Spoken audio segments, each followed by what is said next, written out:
Also, over the last year and a half since I started my YouTube channel, there's been a lot of truth bombs that came out, and them truths ain't resonate with me. But what it was is that it resonated with all the women around me. So all the women around me, they got pregnant and they had babies so they could sit down for a year and a half to make it like they wasn't sex working. And the one person that I did sleep with, I can't accuse them of doing anything because I don't have any proof of it, so I wouldn't do that. But they wanted to make it like I'm running something, some sex shit or something like that. Everybody already know all the men that was sent into my life, they lived off of me practically. And they thought that I was supposed to pay everything. Tried to get me in debt and all types of shit. Because I wouldn't go through whatever they wanted me to do. And they tried to leave me stinking. So then what the family did is because they had history of who I dealt with, or friends, whoever, I don't care, family members or friends, all my friends was like family to me, so I thought. But they tried to have these men re-enter my life. I'm talking about men from 17 to 19 years ago. This is how deep that shit go.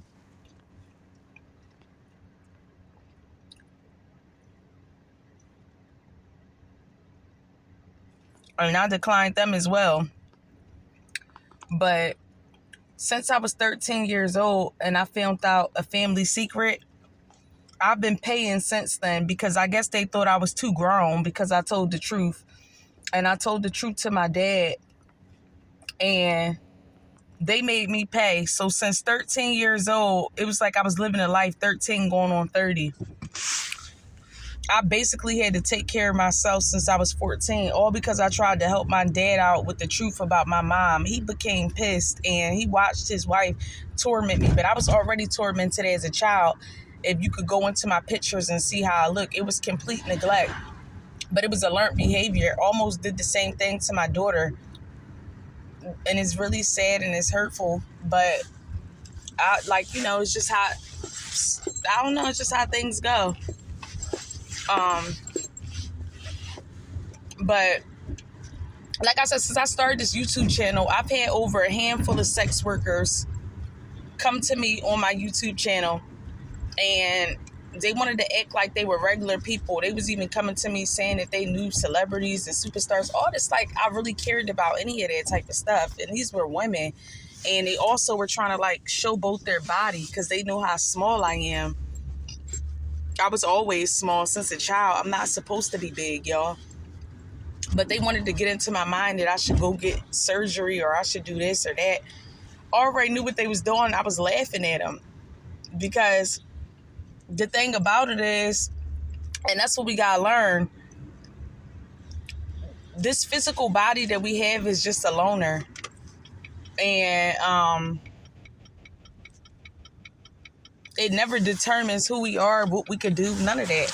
And coming up, one thing I was taught by my mom, she always told me that she didn't want any fat children or any gay children in her home.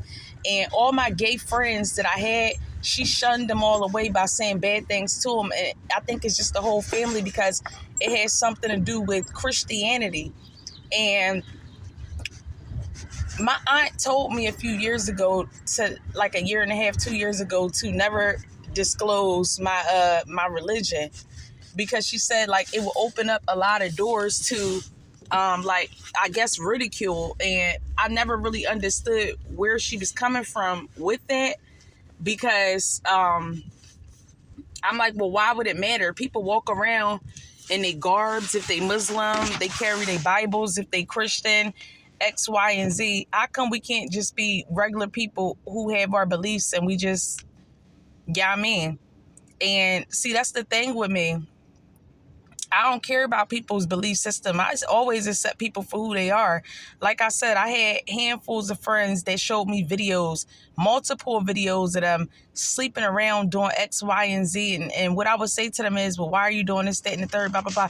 But I think my whole thing is I worried about other people way too much, like helping other people way too much more than I ever thought about helping myself. But like I said, that's how I've been raised. I've been raising my sister and brother since I was 10. I ain't even never had no real life, to be honest. My life was all about responsibility. As I've gotten older, I started to say, screw responsibility. I'm tired of being responsible. I'm talking about 17 years old. I had stocks. I had all types of stuff that I was doing. And it was without the help of anybody. But as time went on, and I think it's really men, not like I'm putting anything on men, but they got a strong influence on like how you think and what you do, certain ones. But I was trained like that, like I said, since I was a child. And it's really to like bow down to men or you gonna pay. And I've done that for a very long time, and I'm tired of bowing down to men, period, because women got a voice too.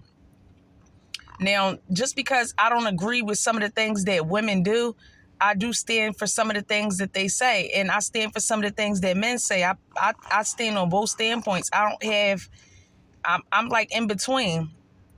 But like I said, I've been paying for a long time, and with this solicitation on a job and all of this, these pictures, and I already knew what was going on. I just stayed in the midst of it just to see, what was going on.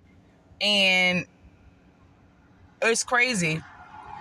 Now, the other day, one of my coworkers, Daryl, he came to me and he asked for, and I'm rambling on and on because I think all of this goes in. He asked me for a signature, basically acknowledging what I've heard between him and a supervisor. He took my signature and he went back to the boss, and for some reason, supposedly, he said it got wiped off, but now he's saying it's back on. So my signature, he got my signature off of that piece of paper, and I knew I shouldn't have did it. I should just mind my business because ain't nobody else do it. So that was a test, I guess, to see who I'm loyal to. And the thing about it is that I'm loyal to what's right. I ain't loyal to what's wrong. But over the last 2 or 3 years, I've been missing work sporadically because of all the stress. Those pictures that I knew went out, people approaching me thinking, X, Y, and Z. And then it's Instagram. People writing me on Instagram. And I don't know who they were sent by. I'm still confused. And like I said, I've been talking about this for like a year and a half because I was so confused. People wanted to play on what they knew I was supposed to do or be in the past, but I couldn't step into it because of fear and trauma and responsibility. I could never even really got a chance to work on my talent. That's why when I left work for the last 2 years, I was making candles, I wrote books, I could rap. I really got to know myself in the last 2 years. And that's one thing that he just said to me the other day, Daryl. He talking about you don't know how much time you have here, something, you should such and such. It sounded like a threat, but I don't know. And I asked him what he meant by it. I really don't even care. But at the end of the day, there's been multiple people in and out of City Hall in the last few years trying to figure out things about me and my family. And I also noticed that every friend that I had that I took to my family, they became friends of my family and turned on me in some way, shape, or form. All this stuff, me being on pills and a crackhead and all this, I ain't never did any of that. I always tried to talk to people about that type of stuff. And even the guy who I was dealing with who was on pills, and I was like really fearful of him being in the streets and what he could do to get the money. I was giving him a lot of money, but it was like manipulation because I was trying to keep him off the streets. But I think he was trying to put me on the streets. I don't know. And I was never like a street person. But like I said, I was thrown into the streets at 15 years old in a neighborhood full of guys. And my life just went down the hill from then on there. And from the guy who I lost my virginity to, when I told him no, he went around and he basically he aired me out in front of everybody. And I just took the humiliation. I didn't care. Because at the end of the day, that's just like a woman just saying no, they refuse, and they got to be bullied because of it. I'll lay down and get bullied because of it. It does not hurt me. It really doesn't. It just shows how weak of men are, that they can't take no for an answer. I could take no for an answer. So like I said, I'm not into what everybody is into. I believe in love. I don't care about money and I don't care about anything else. I care about my future and my family, but everything else is down the drain.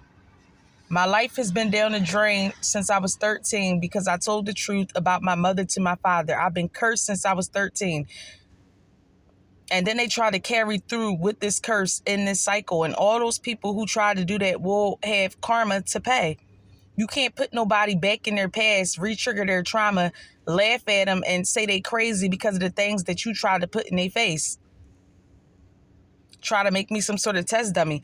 And then when it was all said and done, they wanted to see if I was going to attack anybody. I'm not going to attack anybody, just like I didn't attack anybody when I was 15, when this whole scandal happened to me before. I'm not willing to attack anybody because I've seen people decline immensely because of the things that they done to me. I've been hit in the face by a guy. I seen him pass away. A guy who pulled the gun out on me. I've seen a lot of things happen to him. All of them, man. That's why I said I don't do retaliation. I don't do revenge. What I do is I speak what's on my heart and I release the truth so it could come off of my brain. That's it.